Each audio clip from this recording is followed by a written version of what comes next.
Welcome to video number 12, By the People and For the People. There's a passage in the Virginian novel that explains the raw, unadulterated, primal, and most basic meaning of the foundational principles of a representative republic. It gives pure clarity to the phrase, government of the people, by the people, and for the people. Let me set up the scene. The Virginian, the main character, has been in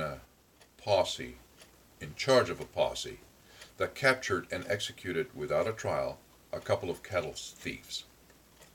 His bride-to-be, Molly Wood, who was raised in the East, cannot come to terms with the ways of the West and does not approve of the methods in which justice was administered. The Virginian's employer, who is a retired federal judge, explains to Molly how this direct justice works and the logic behind it. Well, he said, coming straight to the point, some dark things have happened.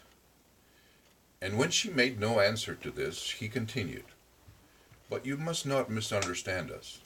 We are too fond of you for that. Judge Henry, Molly said, also coming straight to the point. Have you come to tell me that you think well of lynching? He met her. Of burning Southern Negroes in public? No. Of hanging Wyoming cattle thieves in private? Yes.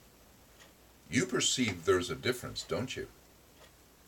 Not in principle, said the girl, dry and short. Oh, dear me, slowly exclaimed the judge. I am sorry that you cannot see that because I think that I can. And I think that you have just as much sense as I have.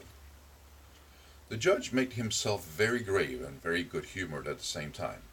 The poor girl was strung to a high pitch and spoke harshly in spite of herself. What is the difference in principle? She demanded. Well, said the judge, easy and thoughtful, what do you mean by principle? I didn't think you would quibble, flashed Molly. I am not a lawyer myself.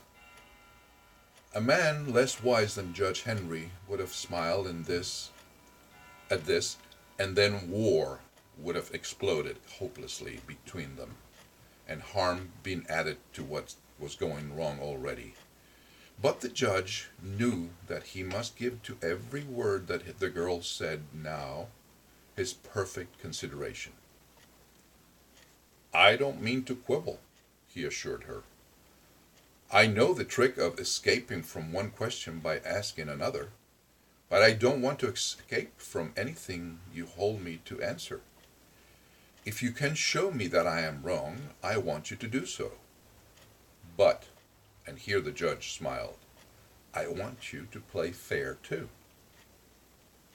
And how am I not? I want you to be just as willing to put right by me as I am to be put right by you. And so when you use such word as principle, you must help me to answer by saying what principle you mean.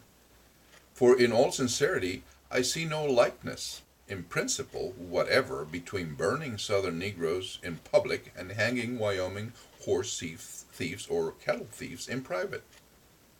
I consider the burning proof of the South being semi-barbarous, and the hanging a proof that Wyoming is determined to becoming civilized. We do not torture our criminals when we lynch them.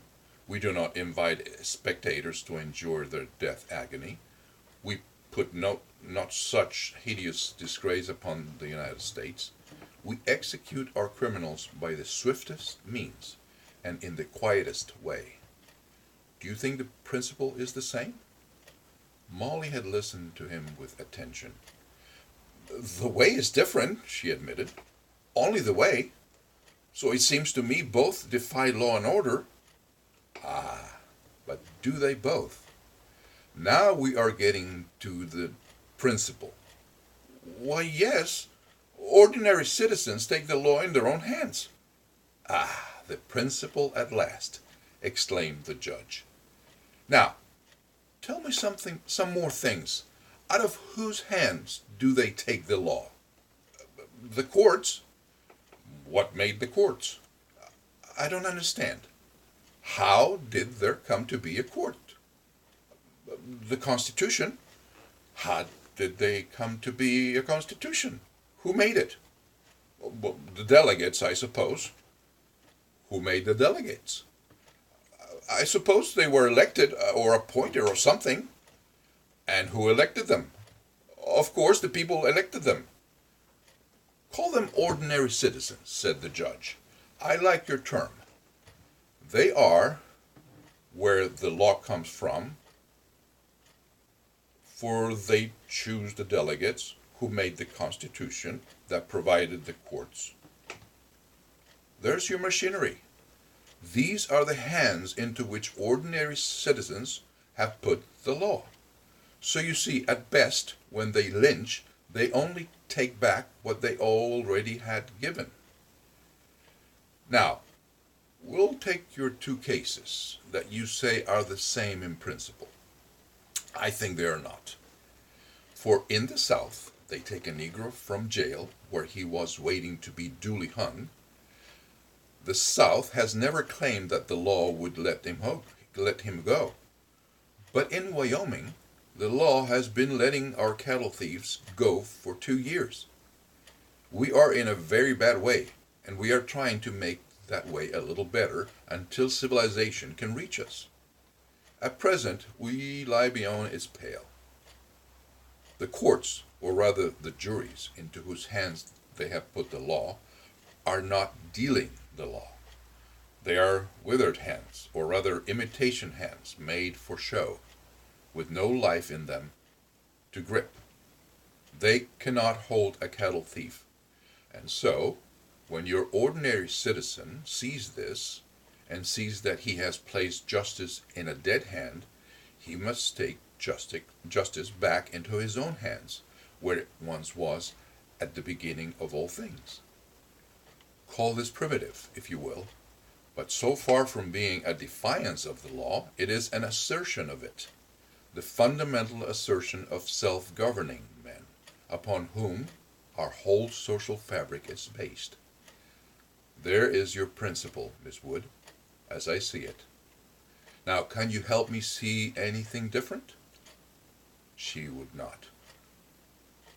But perhaps you are of the same opinion still, the judge inquired. It's all terrible to me, she said. Yes, and so is capital punishment terrible, and so is war, and perhaps some day we shall do without them. But they are, none of them, so terrible as unchecked theft and murder would be. Now, before your mind chatter starts to sound something like, oh my God, this guy's nuts, let me be clear. I am not advocating the hanging of car thieves from the balconies of Manhattan. We, in our state of civilization, are beyond this direct action. But the danger we face is precisely that. We are indeed so far removed from this kind of reasoning, raw reasoning, that we have forgotten those basic principles which are the foundational stones of our political, judicial, and social edifice. The foundation is crumbling, and there are visible cracks in the building we call the Republic. And yes, it can come tumbling down, and it will, unless we are willing to do the heavy-duty remodeling. Well, no, that sounds too much like fundamental transformation. I think restoration is a better and more accurate term. See you on the next one.